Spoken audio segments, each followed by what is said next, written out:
To add PayPal to your Shopify store and set up Shopify payments. Follow these steps. First, log into your Shopify admin panel and navigate to the Settings section. Then click on Payment Providers. In the Payment Providers section, click on Add Payment Method and select PayPal from the list of available payment gateways. Next, you will be redirected to the PayPal website where you will need to log in to your PayPal account, or create a new one if you don't have an existing account.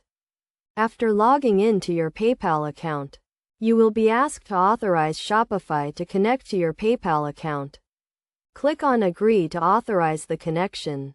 Once you have authorized the connection, you will be redirected back to your Shopify admin panel, where you will see PayPal listed as a payment method.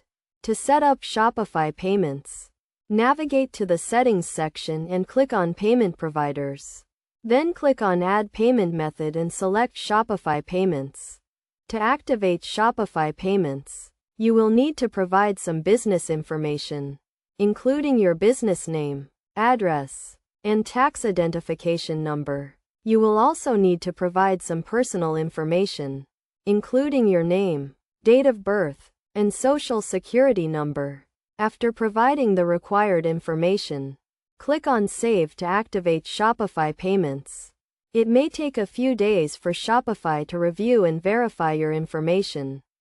Once your account is verified, you can start accepting payments through Shopify Payments and PayPal. It is also important to note that Shopify Payments and PayPal have their own transaction fees. So make sure to review the fees associated with each payment method before setting them up. Additionally, you can customize the payment options and settings to suit your business needs, such as setting up payment thresholds and configuring payment notifications. By following these steps, you can easily add PayPal to your Shopify store and set up Shopify payments, providing your customers with a secure and convenient way to make payments. This will help to increase customer satisfaction and improve the overall shopping experience on your website.